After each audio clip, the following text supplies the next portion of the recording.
Hello there, General Kenobi. So, anyone who knows me knows that I'm a gigantic Star Wars fan. Highly recommend these two books, by the way. I've watched every single movie. I've read almost every graphic novel. I'm a huge fan of Star Wars Legends. To me, Legends is canon. You can argue in the comments all you want, but Legends to me is canon. The sequels don't exist. I love the prequels. I love the original trilogy, and I am going to love reading the comments section after just that introduction. Anyway, I'm Dr. Mizan. If this is your first time landing on our channel, I am a family medicine physician that started a medical legal consulting and medical coaching business. Um, all my videos basically talk about my journey to this very niche place. But all you need to know is that I'm a huge Star Wars fan. And as a medical doctor, I love the sci-fi medicine in Star Wars, especially Bacta tanks, um, getting frozen in carbonite. Darth Vader's suit, especially because I'm really into DMEs, which is durable medical equipment and prosthetics. Medical products is a huge field that like any physician watching this should get into because we doctors know what our patients need. Um, is this working? It's working. Cool. Okay, so today we're basically going to just hypothesize and just talk and connect random Star Wars things that I've noticed to real life analogous medical therapies and treatments. If you guys like this video, comment below any other fantasy worlds that you'd like me to explore, like Lord of the Rings, the Marvel Cinematic Universe, Hogwarts, Harry Potter, anything. We're all millennial nerds here, so if there's any suggestions, drop it in the comments. All right. So basically, what I took a look at here first was Bacta tanks, because Bacta tanks are everywhere. One of the best Star Wars media, or really it's a video game that emphasizes the importance of Bacta tanks, was Star Wars Republic Commando. It's one of my top 3 Star Wars games of all time. Highly recommend playing it. It's very short, so you can finish it within like a day or two. So I love it. It talks about the 501st Legion, which is a group of clone troopers that were basically kind of like the elite clone trooper brigade. So Bacta tank is basically like a portable med spa for anyone really. Like at first I remember thinking that like, oh, only clone troopers could use Bacta tanks, but no, like everyone uses Bacta tanks. It's sort of like you just pop in and then you just kind of chill for a bit, and then all your injuries, all your wounds are healed. And of course, like I haven't really read any. I don't think there are any. There's not much lore. I looked up Wikipedia, which is like basically my source for a lot of these things. But it doesn't really explain in real life medical terms like how Bacta tanks work, like what chemicals are used. But basically, the point of it is that it's a very advanced fluid that, in my opinion, takes a little bit of, if you connect it to reality, it kind of uses stem cells. So it uses pluripotent cells within this fluid to kind of target damaged tissue and to just go and allow that tissue to repair itself, like undergo apoptosis, and then to eventually replicate so that it heals. Um, so like other than the stem cell analogy here, like the other thing that we have is something called hyperbaric oxygen. So hyperbaric oxygen therapy basically uses high pressure oxygen, and it basically expedites wound healing. And it basically helps with pressure ulcers, with burn injuries.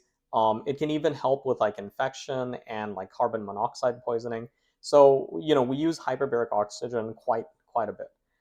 So yeah, so Bacta tanks, like we don't have Bacta tanks yet, but with the advent of nanomedicine and especially CRISPR and DNA editing tools, I have a feeling that we actually maybe Bacta tanks in itself probably is science fiction, but we will very soon have a medical product that sort of expedites wound healing. And again, like there have been a few experimental products like this.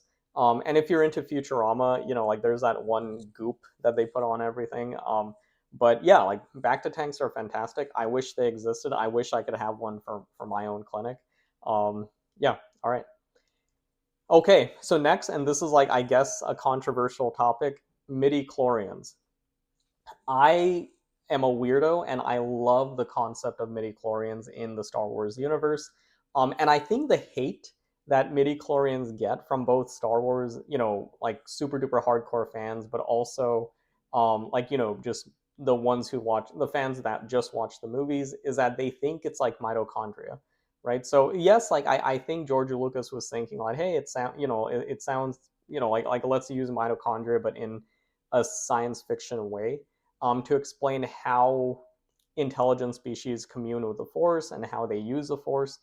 So it is a form of symbiosis because midichlorians are, based on Wikipedia and based on Star Wars legends, like they are individual organisms that live within species, like humans and everyone else really. So like all Jedi and Sith and like people that are just Force sensitive, and it allows organisms to basically have access to the Force. So what is the Force? The Force is basically life energy.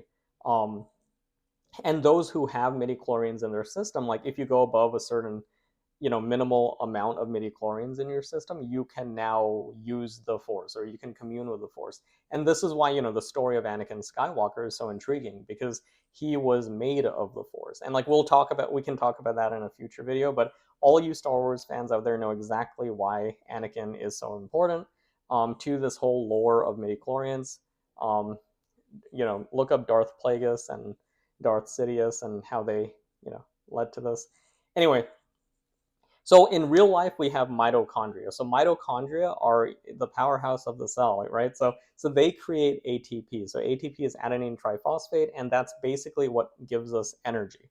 And again, like I'm not going to go through the Krebs cycle and oxidative phosphorylation and all that, because I'm way past that and I don't want to look back into that.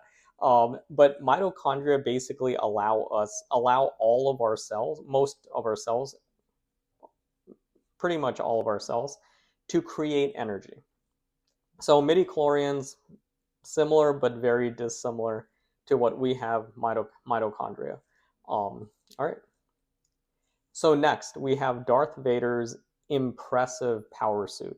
So, Darth Vader is not the only character, by the way, in the Star Wars universe that has a power suit. There's actually many, many, many characters that utilize power suit. And you don't have to be some like rich, you don't have to be rich, you don't have to be that powerful politically or in terms of, just raw power in order to don a power suit. Like there's even, industrial workers in the Star Wars universe.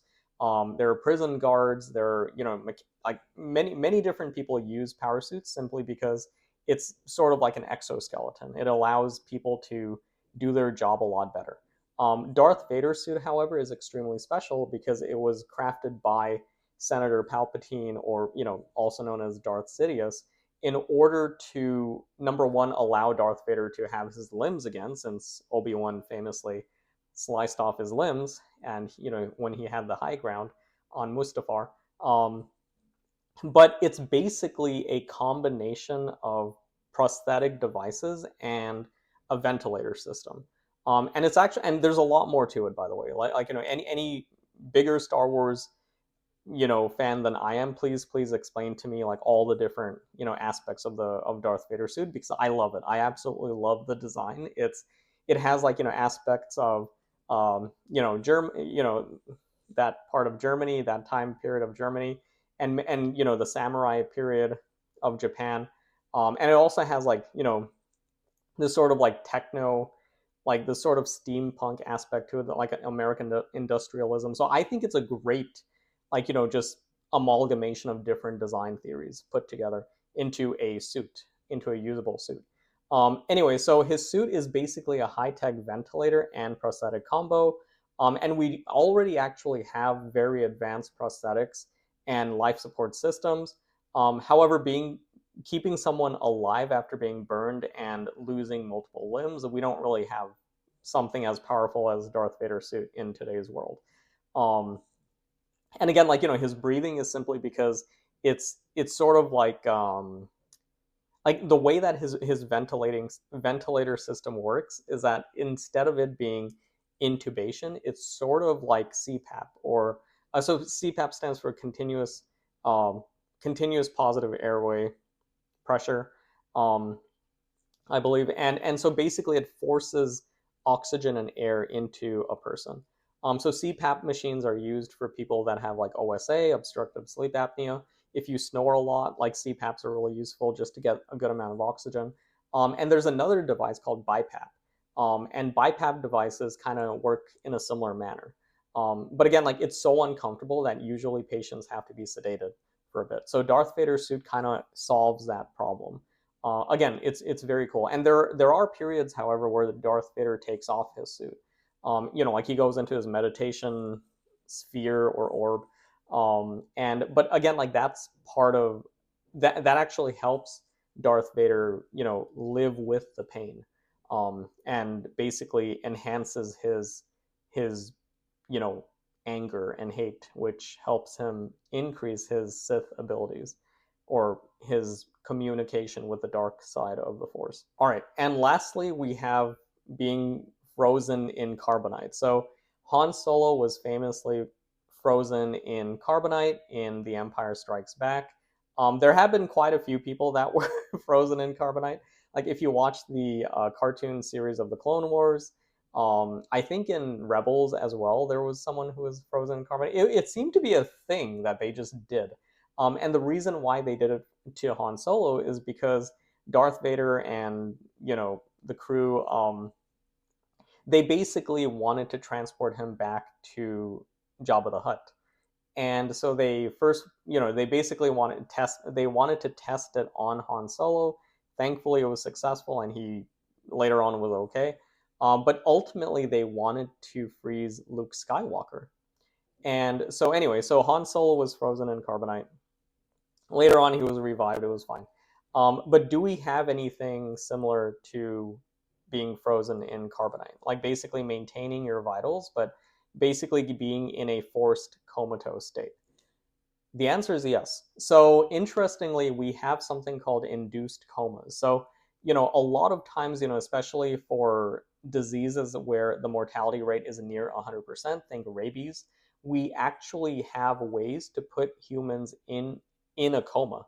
Um, so we can actually lower the heart rate, put a patient on a ventilator so that they don't have to breathe on their own, and their vitals remain pretty darn stable, hemodynamically stable, until we are ready to revive them. Like they're not dead. Like that's not dead. Like they're not dead, but like we can actually reawaken them after some time. So we have induced comas, and it's an extremely rare thing that we have to do as physicians, and very few physicians actually know how to induce a coma. So usually it's a very, very subsection of critical care physicians that get training in coma inducing.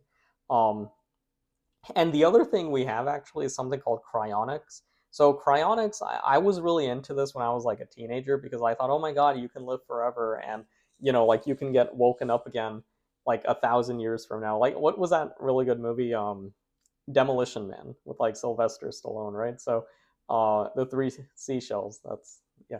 What's funny? There's an explanation by the writers of the movie of how to use the three seashells, and I think it's worth reading. Um, anyway, so yeah, so cryonics. So cryonics basically is where someone dies and you take the body to some cryonics company, and they freeze the body or just the head. Like they cut the head off. I'm not even joking. Like they cut the head off and they just freeze the head, like in Futurama, in hopes of being revived in the future. But the thing is, like, we still don't know how to revive them. So the so the idea is that, like, you're just going to be frozen into an ice cube until humans in the future figure out like how to revive the person. So as of 2025, we have no idea. So, and again, like what's kind of like upsetting is that like your tissue's dying over time, right? So Like even if you keep them frozen for a long time, like there will be a point where the tissue is so damaged that it's not going to be revived. And again, like there's no studies on this, by the way. Like there's no peer-reviewed studies because we've never had a successful cryonic reawakening or revival. So anyway, um, so yeah, so this was just a really fun video that I wanted to make simply because I'm reading The Living Force by John Jackson Miller, and I'm loving it. And my wife and I, we recently just binged the first 6 episodes of Star Wars. I've been rereading a lot of the legends in my free time, so it's been great. Any Star Wars fans out there, like leave a comment, tell me what your favorite movie is, your favorite piece of Star Wars media. And if you like this, like, please let us know like what other ideas you have, because I'd love to make more videos on things that I like instead of just medical stuff. I mean, I love medicine, but like if there's video games, like I love the Legend of Zelda series. I love Star Wars. There's a lot of things that like if you guys are interested, I'd love to connect any type of IPs, like intellectual properties, TV shows, movies, video games, to medicine. So let me know in the comments. But until next time, I'm Dr. Mizan. I'm a medical legal consulting doctor. Our contact information is in our profile, so if you ever do want to work with us in any capacity, let us know. But until next time, take care. Thanks for watching, guys, and like and subscribe. It helps the channel. Thanks so much. Take care. Bye.